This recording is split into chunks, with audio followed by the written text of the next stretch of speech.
Two Boy Scouts vanished in 1997. 11 years later, a buried container revealed a terrifying truth. The summer of 1997 was warm, bright, and full of life in the small town of Pine Creek, Oregon. The town was surrounded by forests that seemed endless, with tall pines standing like quiet guards and streams that twisted like silver ribbons through the wilderness. For the children growing up there, the forest was both a playground and a mystery. Every year, the Boy Scouts planned camping trips deep into the woods, where the boys could learn survival skills, explore, and test their courage. Among those scouts were two friends, Ethan Miller and Ryan Carter. Ethan was 14, tall for his age, with sandy hair and a love for adventure. He was always the first to climb a tree or cross a rushing stream, fearless and curious about everything. Ryan, only a year younger, was quieter but no less brave. He had a thoughtful nature, with wide brown eyes that often noticed things others missed. Together, the two were inseparable, almost like brothers. They had been in scouting since they were little, earning badges side by side and sharing dreams of one day hiking mountain ranges far beyond their town. That July, their troop prepared for another weekend camping trip. The parents gathered at the scout hall, watching their sons pack their gear: tents, sleeping bags, flashlights, and notebooks where they recorded their adventures. Ethan's mother reminded him to wear sunscreen, while Ryan's father gave him a compass that had been in the family for years. "It'll always point you home," he said with a smile, not knowing how much those words would weigh later. The group left early in the morning, piling into vans that carried them to the edge of the forest. The boys laughed and joked, their excitement filling the air as they sang songs and swapped stories about past trips. For them, the woods were not frightening but magical. The older scouts shared tales of spotting deer at dawn, of building shelters from nothing but branches, of cooking meals over an open fire. Ethan and Ryan soaked up every word, eager for the adventure ahead. When they reached their destination, the troop leader, a patient man named Mr. Lawson, gathered the boys together. He explained the plan: they would set up base camp near a clearing, then spend the next 2 days exploring different trails in smaller groups. The boys listened carefully, their eyes shining with anticipation. Once the tents were pitched and the firewood stacked, the forest seemed to welcome them, its quiet sounds mixing with the laughter of children. That first day passed like a dream. Ethan and Ryan hiked with their friends, splashing through creeks, pointing out animal tracks, and testing their skills with the compass. As the sun dipped low, the troop gathered for dinner, roasting marshmallows and telling ghost stories under the stars. Ryan, who rarely spoke loudly, surprised everyone by telling a funny story that had the group in stitches. Ethan nudged him proudly, whispering, "Told you you'd be good at it." The next morning, the boys woke early to the sound of birds calling. After breakfast, Mr. Lawson divided them into pairs and small groups to hike separate trails, reminding them to stay together and meet back by dusk. Ethan and Ryan, of course, paired up. They chose a trail that wound along a creek, shaded by towering trees. "We'll bring back the best story," Ethan declared, tucking the compass into his pocket. The trail was beautiful and quiet, the kind of path that made the forest feel endless. They stopped often to look at mossy rocks, to watch squirrels dart from branch to branch, and to write quick notes in their scout journals. At one point, Ryan noticed a set of deer tracks pressed into the soft earth. "Look, they're fresh," he said, crouching down. Ethan grinned, eager to follow. They wandered further along the creek, laughter echoing between the trees. But as the hours passed, the sun began to dip lower, and the forest shadows stretched long and thin. The boys realized they hadn't seen any markers for a while. The trail had grown narrow, almost hidden by brush. Ryan glanced at the compass, frowning. "Are we going the right way?" he asked. Ethan tried to sound confident, but his brow furrowed. "Yeah, I think so." They decided to turn back, but the woods now seemed different, as if the trees had closed in around them. When the troop gathered at camp that evening, everyone returned in pairs, tired but smiling except Ethan and Ryan. At first, Mr. Lawson assumed they were running late. He asked the boys to rest while he waited a little longer. But as the sky darkened and the last pair of scouts arrived safely, the truth became clear: Ethan and Ryan were missing. Mr. Lawson immediately called the boys' names into the trees, his voice growing louder, more urgent. Several scouts joined in, their voices echoing, but the forest gave no reply. At last, the leader organized a quick search, using flashlights to sweep the nearby trails. Parents were notified, and within hours, more adults arrived with lanterns, their worried faces pale in the flickering light. That night stretched endlessly. Volunteers combed the woods, calling out for the boys, but the forest swallowed every sound. At dawn, local authorities launched a full search and rescue operation. Helicopters circled above, shining spotlights through the canopy. Search dogs sniffed along the creek, picking up faint scents but losing them near the water. Dozens of people, neighbors, strangers, even retired rangers joined the effort, determined to find the missing scouts. For days, the search continued. They found footprints near the creek, small and clear in the mud, but the tracks ended suddenly as if the boys had vanished into thin air. Pieces of broken branches suggested they had passed through, but nothing else: no backpacks, no clothing, no signs of struggle. The forest, so familiar to the town, had become a maze of questions without answers. Back in Pine Creek, the families waited in anguish. Ethan's mother clutched the phone, jumping at every ring. Ryan's father stayed by the forest edge day and night, refusing to leave until his son was found. The community rallied around them, bringing food, offering prayers, and hanging posters with the boys' photographs. Their smiling faces, frozen in time, stared from every tree and shop window. But as days turned into weeks, hope began to fade. The helicopters left, the search dogs were called off, and the volunteers, exhausted, slowly returned to their lives. The official search ended with heavy hearts, but the families never stopped hoping.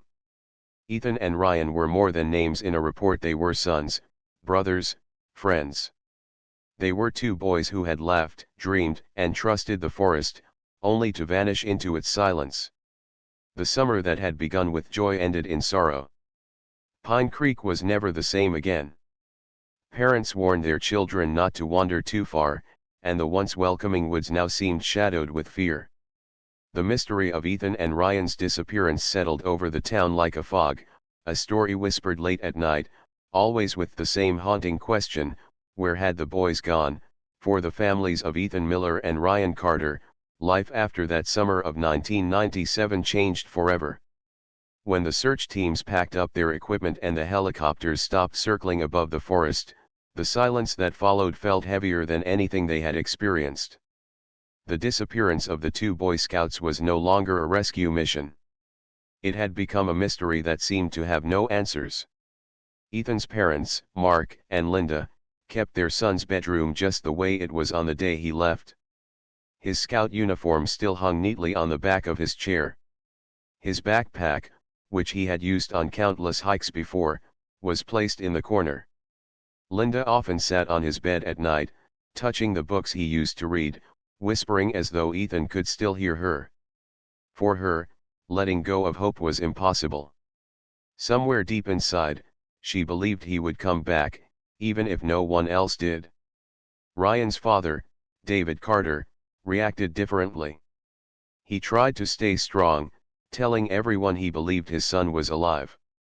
But inside, the uncertainty ate at him. Ryan had been his only child, his quiet companion on fishing trips and his partner when fixing things around the house. Now the house was too quiet, and David filled the silence with long hours at work or by spending time at the forest edge, staring into the trees as though expecting Ryan to step out any moment. Ryan's mother, Anna, withdrew into herself, her grief so heavy that neighbors often brought her food, knowing she sometimes forgot to eat. In the town of Pine Creek, the disappearance became the only subject people talked about. At the local diner, conversations hushed when the families walked in. Some whispered theories: maybe the boys had wandered too far and fallen into a hidden ravine, or maybe they had followed the river downstream and been swept away. Others believed darker possibilities. Some suggested they had been taken by someone. But there was never any proof, no evidence, just endless speculation. Months passed, then years. Each summer, when the air grew warm again and the Boy Scouts planned their outings, memories of Ethan and Ryan returned. Parents grew more protective, often refusing to let their children join long hikes without extra supervision. Mr. Lawson, the troop leader who had guided the boys on that final trip, never forgave himself. He replayed that day over and over in his mind, wondering if he could have done something differently. Though no one blamed him directly, he carried the weight of responsibility. Eventually, he stopped leading the Scouts altogether. The case remained open but inactive. Every so often, police followed up on tips. Once, someone claimed to have seen two boys who looked like Ethan and Ryan in a neighboring state, but the lead turned out to be nothing. Another time, a hiker found a torn piece of fabric deep in the forest, raising hopes briefly, but testing showed it had no connection to the boys. These false alarms only deepened the family's pain, each one lifting hope only to crush it again. Over time, the boys became part of Pine Creek's history. Children growing up in the 2000s heard their story from parents and older siblings, often told like a cautionary tale. Some said the forest was haunted because of what had happened. Teenagers dared each other to walk the trails where Ethan and Ryan had last been seen, whispering about the ghosts of two Scouts who still wandered, trying to find their way home. For the families, though, these stories hurt. To them, Ethan and Ryan were not legends but real boys who deserved answers. By the 10th anniversary in 2007, the families decided to hold a memorial service. They gathered at the local church, surrounded by neighbors and friends. Photographs of Ethan and Ryan were placed on the altar, showing them as they had been smiling, full of life, dressed in their Scout uniforms. The service was meant to honor them, but it also reminded everyone how much time had passed without resolution. Linda Miller spoke softly during the service. "It has been 10 years, but for us, it feels like yesterday," she said. "We don't know where our boys are, but we will never stop searching for the truth." The pain was not just personal. It lingered in the community as well. For years, Pine Creek had been a peaceful town where people left their doors unlocked and children rode their bikes freely. After 1997, that sense of safety was gone. Parents held their children closer, suspicious of strangers, even of familiar faces. The disappearance left a shadow that stretched far beyond the two families. Meanwhile, the forest itself became a place of fear. Hikers still came, but many avoided the area where the boys had last been seen. Locals swore that the woods felt different, heavier, as if carrying a secret no one could uncover. Hunters claimed they sometimes heard voices or footsteps in the underbrush when no one was there. Though such stories were likely born of imagination, they kept the memory of Ethan and Ryan alive, woven into the very fabric of the town's folklore. Despite the years, both families never lost hope entirely. Linda often wrote letters to Ethan, keeping them in a box by her bed. She imagined giving them to him if he ever came back. In her letters, she told him about the seasons, about the things his younger cousins were doing, about how the dog still waited by the porch as if expecting him. David Carter, on the other hand, searched tirelessly for information. He read books on missing persons, contacted private investigators, and even joined online forums where people discussed cold cases. He believed there had to be a clue somewhere, something everyone else had missed. The police never closed the case, but with each passing year, their visits to the families grew fewer. Detectives were transferred, retired, or moved on to newer cases. By 2008, it had been 11 long years since the day the boys vanished, and most people in Pine Creek quietly assumed the mystery would never be solved. But just when the silence seemed permanent, something unexpected happened. That year, a construction crew began working on land not far from the forest. They were clearing the ground to make way for new homes, using heavy machines to dig deep into the soil. On a chilly morning, one of the workers noticed his bulldozer hit something solid. At first, he thought it was just an old oil drum or some buried scrap metal. But when the crew gathered and began to dig it out, they realized it was a large container, rusted and heavy, buried several feet underground. The foreman ordered it pulled out and opened. What they found inside left them stunned and uneasy. The discovery was reported to the authorities immediately, and soon police cars surrounded the site, blocking it from view. The workers whispered among themselves, shaken by what they had seen.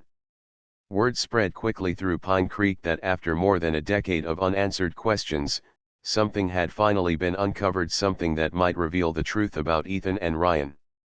For the families, the phone calls from the police reopened wounds they had tried so hard to live with. Linda Miller clutched the receiver, her hands trembling, while David Carter felt his knees weaken as he heard the words. After 11 years of silence, the forest had finally given up a secret. The morning of the discovery in 2008 began like any other for the construction crew working on the edge of Pine Creek. The workers were used to long days of digging, clearing trees, and preparing land for the new housing development planned just beyond the forest. The area was quiet except for the steady hum of machines and the occasional call of birds overhead. Nobody expected anything unusual to happen. It was mid-morning when one of the bulldozers suddenly jerked to a stop. The driver, a man named Carl, leaned out of his cab, frowning. He thought he had struck a large rock, but when he backed up the machine and climbed down to look, he noticed the blade had scraped against something metal buried beneath the soil. Curious, he called over a few of his co-workers. Together, they dug around the object with shovels until the shape became clear. It wasn't a rock at all. It was a large metal container, rusted and sealed tight. The container looked strange, almost out of place. It was the size of a small trunk, and its surface was covered with years of dirt and corrosion. Probably just old junk, one worker muttered, but none of them could explain why such a heavy box would be buried so deep in the ground. With effort, they managed to pull it out and drag it to an open space. Carl took a crowbar, pried at the lid, and finally forced it open. The moment the lid cracked, the workers knew this was no ordinary piece of trash. Inside were old camping supplies, faded sleeping bags, a rusted lantern, and pieces of cloth that looked like uniforms. At first, they thought it might be an abandoned survival kit, something left behind long ago. But then someone spotted the patches sewn onto the scraps of fabric. They were Boy Scout badges. The sight made the group fall silent. Uneasy, they looked closer. Beneath the supplies were what appeared to be notebooks, their pages yellowed but still intact. And beneath those, as the men carefully moved things aside, they found what no one wanted to see.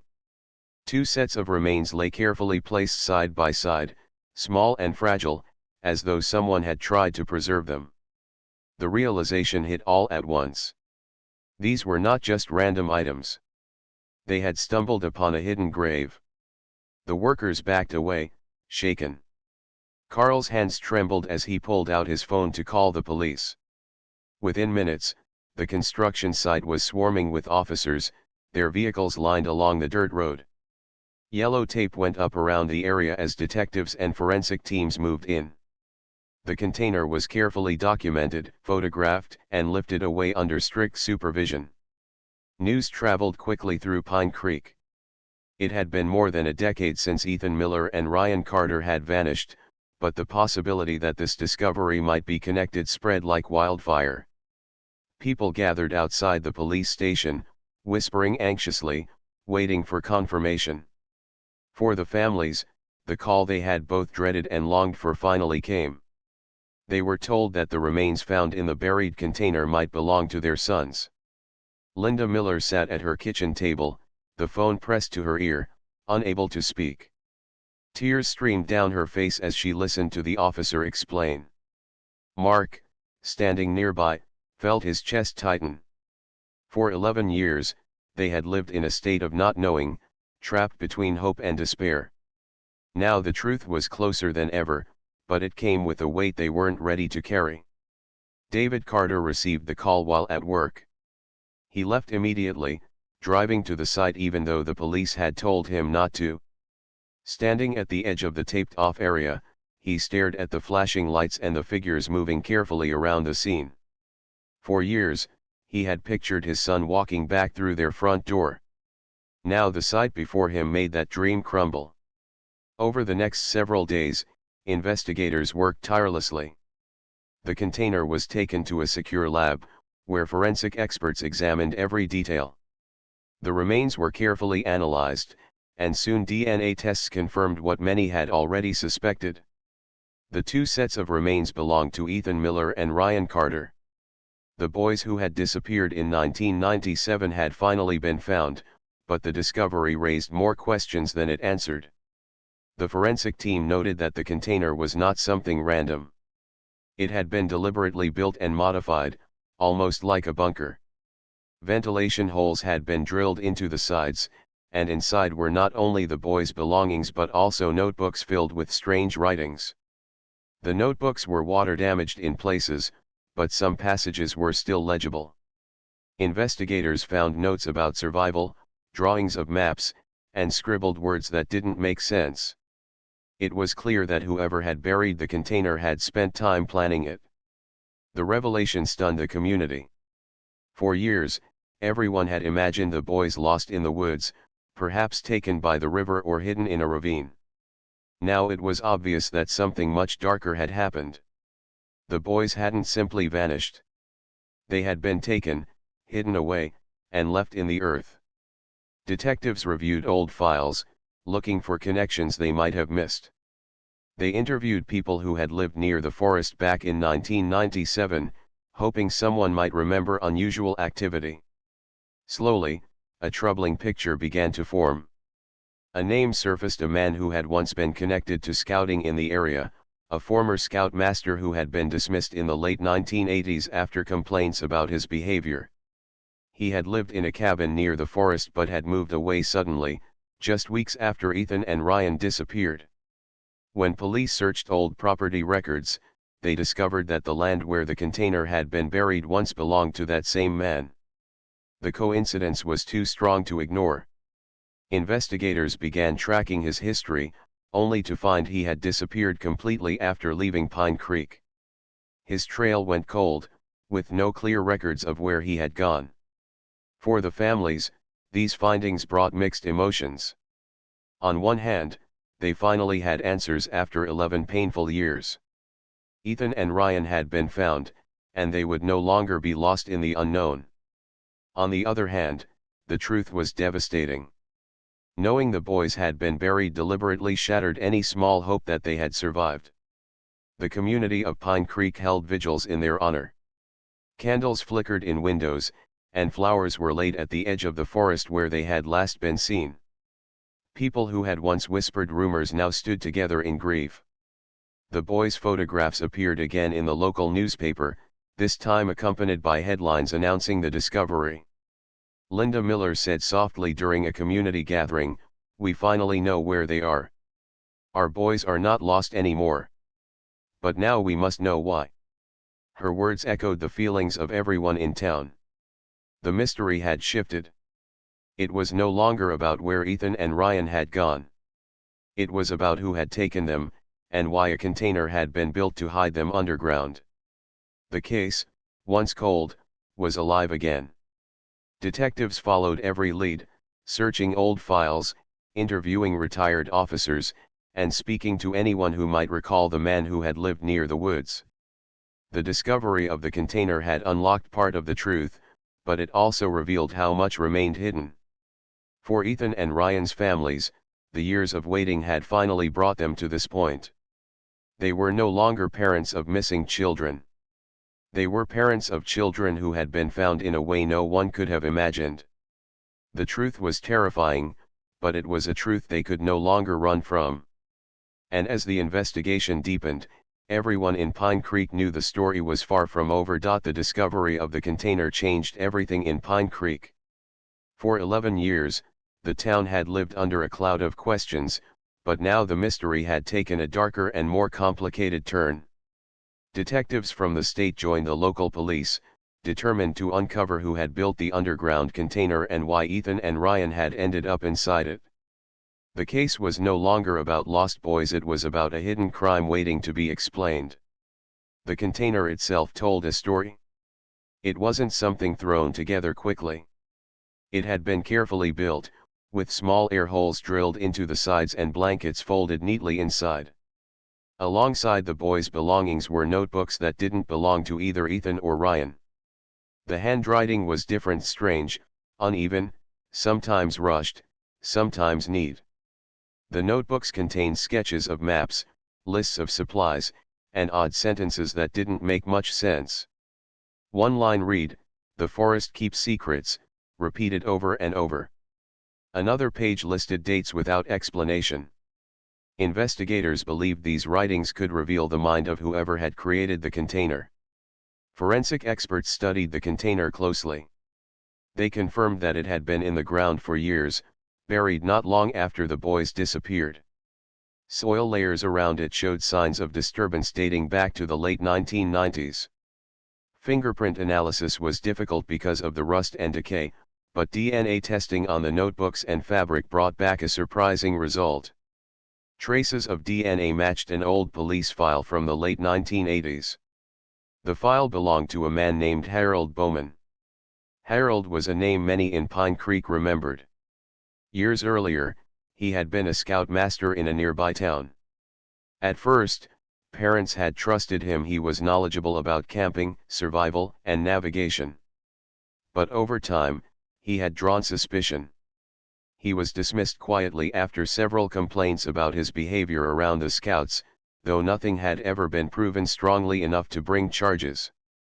After leaving scouting, Harold had moved into a small cabin not far from the forest where Ethan and Ryan later vanished. For a while, locals had seen him around town, always keeping to himself. Then, only weeks after the disappearance in 1997, Harold suddenly left. His cabin was abandoned, and no one in Pine Creek saw him again. Detectives now believed Harold Bowman was the key to the mystery. They revisited his cabin, which had stood empty for over a decade. The building was weathered and falling apart, but inside, they found remnants of his life. Old furniture covered in dust, stacks of newspapers, and in the corner of one room, boxes filled with survival gear. Even more disturbing, they discovered sketches that looked like designs for underground shelters, similar to the container where the boys had been found. It was clear Harold had spent years thinking about building such places. The investigation widened. Detectives tracked down people who had known Harold. A former neighbor recalled how he often wandered the forest at night, carrying tools and equipment. Another remembered that he had spoken about wanting to live off the grid and survive in the woods. The descriptions painted a picture of a man who was both obsessed with the wilderness and deeply secretive. But the biggest question remained unanswered: why had he targeted Ethan and Ryan? The detectives studied the notebooks again, searching for clues. Among the scribbles were references to tests and chosen ones, words that seemed chilling in their vagueness. One map outlined a section of the forest where other potential burial sites were marked with small x's. This discovery unsettled everyone. Did this mean Harold had built more containers?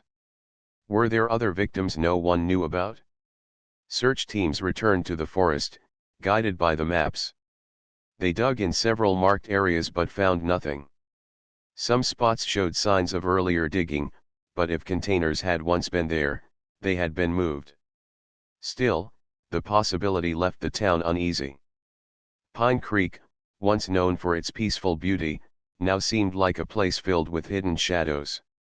The families of Ethan and Ryan struggled with the new information. Linda Miller found it unbearable to imagine that someone had planned such a thing for her son. She said softly during an interview, "We always thought they were lost, that maybe the forest took them. But to know someone did this, it's harder to accept."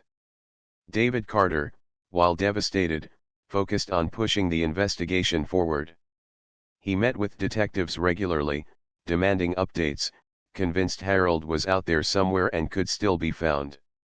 News outlets across the state picked up the story, turning Pine Creek into the center of attention. Reporters described the case as one of the most haunting mysteries in recent history. Cameras lined the streets, asking townspeople about Harold Bowman. The renewed spotlight brought both support and pain to the families. Strangers sent letters of sympathy, but the constant reminders in the news reopened wounds daily. Detectives expanded their search beyond Oregon. They checked old records, hunting for any sign of Harold after 1997.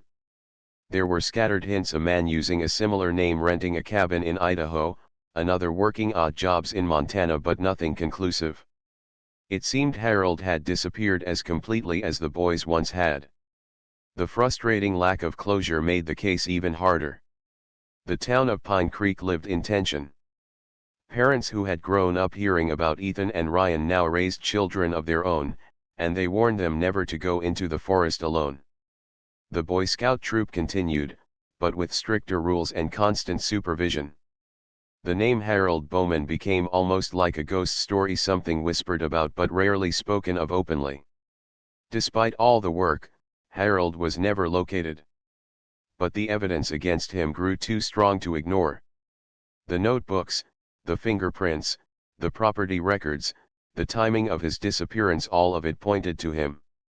Though he remained officially listed as a person of interest, to the families and most of the town, he was the one responsible. For the investigators, the challenge was balancing closure with the unknown.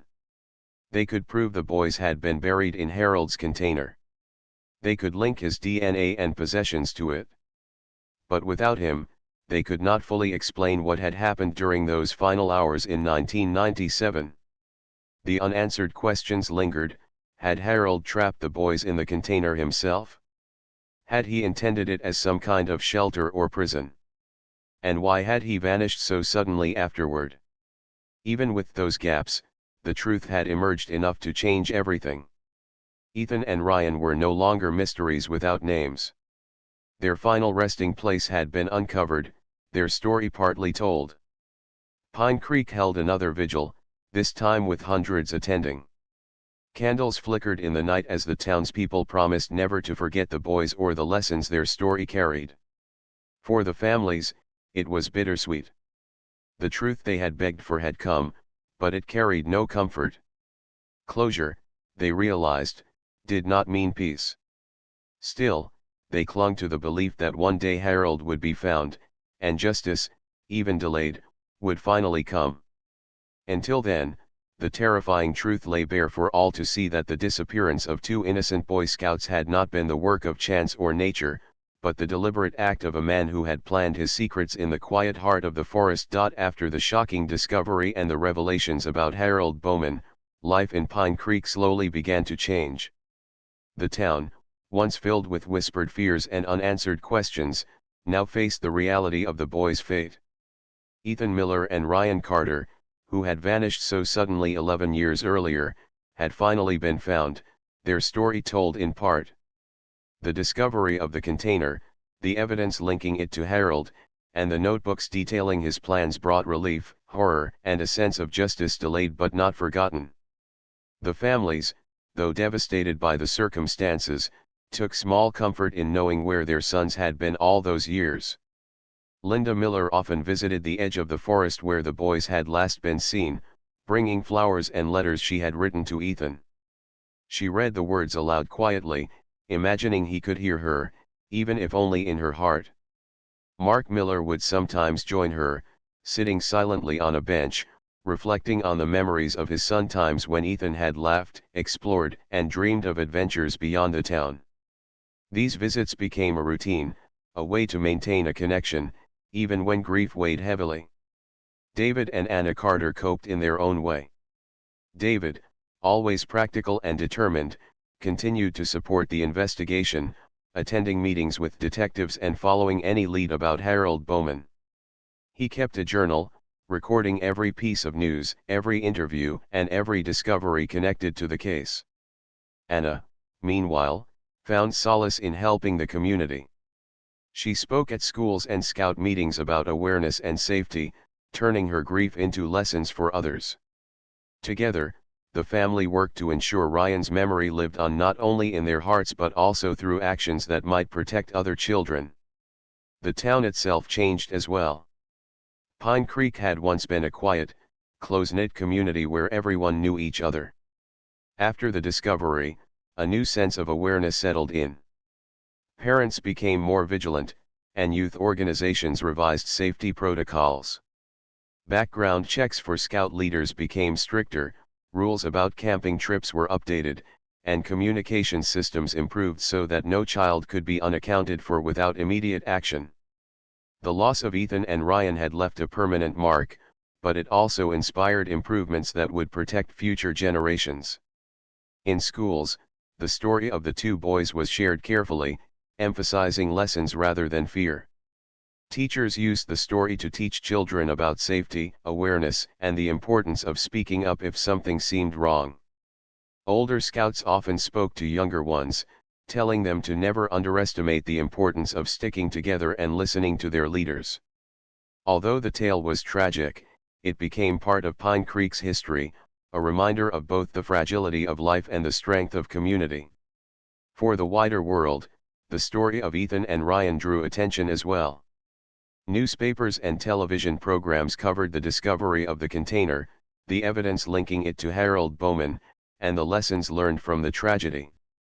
Experts in child safety and missing persons discussed the case, highlighting the importance of vigilance, preparation, and trust in institutions that care for children. While the story was painful, it served a greater purpose, educating others and honoring the memory of two innocent boys whose lives had been cut short. The community also came together to create a permanent memorial. Located at the edge of the forest where the boys had been last seen, it featured two simple plaques with their names, birth dates, and the years they had lived. Small benches were placed nearby, allowing visitors to sit quietly and reflect. Flowers, candles, and personal notes often decorated the area, a sign that Ethan and Ryan had not been forgotten. For families who had grown up in Pine Creek, the memorial became a place to remember and teach, a space for reflection and hope. Therapists and counselors were also brought into the town, offering support for children and adults struggling with the long-term effects of the tragedy. For many, the discovery of the container reopened old wounds. Counseling helped the community process grief, anger, and fear, turning those emotions into a shared sense of healing. In group sessions, parents spoke about loss and resilience, children shared their feelings about fear and safety, and the town collectively learned to live with the memory of what had happened while moving forward. The legacy of Ethan and Ryan extended beyond Pine Creek. Their story became part of discussions in youth organizations across the country. Scout groups everywhere implemented stricter rules and double-check systems during outings. Campers were trained in buddy systems, emergency response, and reporting unusual behavior. The lessons learned from the tragedy ensured that no other family would experience exactly what the Millers and Carters had endured. Even though Harold Bowman had vanished, the consequences of his actions led to lasting changes that saved lives. For the families, the journey toward healing was ongoing. They celebrated the boys' birthdays quietly, lighting candles and sharing stories about their favorite memories. Holidays were bittersweet, filled with both laughter and tears. Friends and neighbors supported them, visiting, listening, and sharing memories. Over time, the sharp pain of loss softened, replaced by a bittersweet sense of remembrance. The boys were gone, but they were remembered in stories, lessons, and the lives of those they had touched. Though Harold Bowman was never found, the investigation and the evidence tied to him served as a warning. The mystery of the container, the notebooks, and the planning it took to hide the boys underground highlighted the importance of vigilance and awareness. Pine Creek would never forget the lesson, even in the safest seeming places, caution and care are essential. The story reminded everyone that children are precious, and their safety requires constant attention. Years later, the forest regained some of its quiet beauty. Trails were marked, campgrounds were monitored, and families once again ventured into the woods. But the memory of Ethan and Ryan lingered, like a gentle whisper among the trees. Hikers often paused near the memorial, taking a moment to reflect on the lives that had been lost and the community that had learned from the tragedy. The forest, once a place of fear, became a place of remembrance, a living tribute to the boys who had vanished too soon. For Pine Creek, the story of Ethan and Ryan became more than a tragedy. It became a story of resilience, of families who refused to give up hope, of a town that came together to heal, and of lessons that saved others from similar fates. The memory of the boys inspired changes that would protect countless children in the future, ensuring that their lives, though short, left an impact far beyond their years. In the end, Ethan and Ryan's story was a reminder of the fragility of life, the strength of hope, and the importance of community. Though their disappearance had haunted Pine Creek for over a decade, the discovery of the container, the uncovering of the truth, and the dedication of their families ensured that they would never be forgotten. Candles flickered at the memorial, letters were left with quiet messages, and the town carried forward the lessons learned, honoring two young lives with love, memory, and action.